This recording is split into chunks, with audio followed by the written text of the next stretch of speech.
اب میں جو بات عرض کرنا چاہتا ہوں یہ ہے کہ قرآن مجید میں اگرچہ جنت اور دوزخ دونوں کے لیے الفاظ آئے ہیں، خلود بھی اور ابدا بھی، لیکن دو مقامات ایسے ہیں کہ جہاں سائملٹینیس کنٹراسٹ کا معاملہ آیا ہے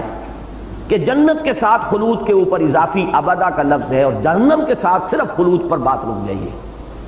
یہ دو مقامات ہیں، ایک یہ ہے جو آج ہم نے پڑھا خالدین فیہا ابدا، لیکن جہنم کے بارے میں خالدین فیہا فل سٹاپ، اور دوسرے یہ سورہ بینہ ہے ان الذین کفروا من اہل الکتاب والمشرکین فی نار جہنم خالدین فیہا اولئک هم شر البریہ ان الذین آمنوا وعملوا الصالحات اولئک هم خیر البریہ جزاؤہم عند ربہم جنات عدن تجری من تحت الانہار خالدین فیہا ابدا رضی اللہ عنہم ورضوا عنہ ذالک لمن خشی ربہ۔ ان دو مقامات کی وجہ سے اب نوٹ کر لیجئے، متکلمین جمہور اور اہل سنت کے جو مستند عقائد ہیں ان میں تو یہی ہے کہ جہنم بھی ابدی اور جنت بھی ابدی، ہمیشہ ہمیشہ، اس لیے کہ ثبوت ان کے پاس بھی ہے کہ قرآن مجید میں مختلف مقامات پہ سکیٹرڈ آپ کو مل جائے گا کہ جہنم کے لیے بھی ابدا ہے۔ لیکن یہ کہ چونکہ یہ سائملٹینیس کنٹراسٹ جو ہے اس صورت کا اور دوسرا سورہ بینہ کا وہ بہت نمایاں ہے، اس کی بنا پر یہ ایک صرف علم کی حد تک بات رکھیے کہ ہماری امت کی دو بڑی متضاد شخصیتیں ہیں، بعض اعتبارات سے بڑی متضاد، پولز اپارٹ، ایک ابن عربی اور ایک ابن تیمیہ رحمہم اللہ۔ اور ابن تیمیہ جو ہے وہ اہل حدیث کے خاص طور پر امام مطلق ہیں، علم میں مرجع ان کا جو ہے وہ امام ابن تیمیہ ہے رحمہ اللہ، اور اہل تصوف کے ہاں شیخ اکبر کہلاتے ہیں ابن عربی۔ اور امام ابن تیمیہ رحمہ اللہ نے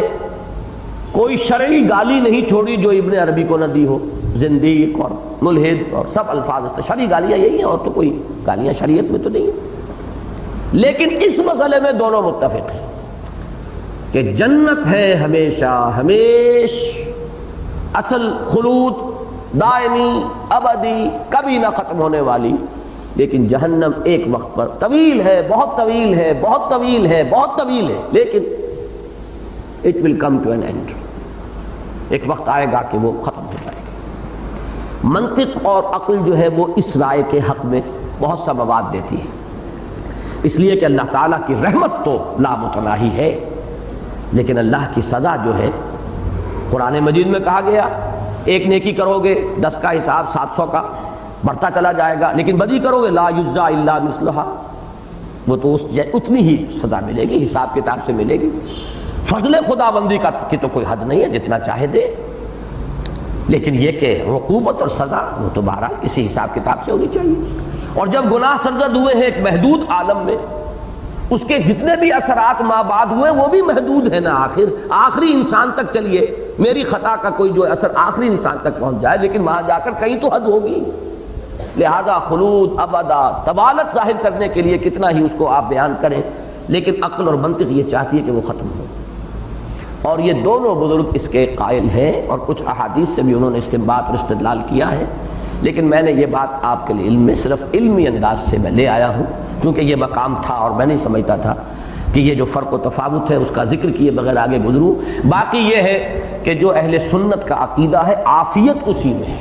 باقی یہ ہے کہ جو اہل سنت کا عقیدہ ہے عافیت اسی میں ہے، باقی یہ ہے کہ جو اہل سنت کا عقیدہ ہے عافیت اسی میں ہے، اسی میں اسی کے دامن میں پناہ لینی چاہیے۔ اس لیے کہ ہماری کمزوری یہ کہ ذرا سی کبھی کہیں ہو گئی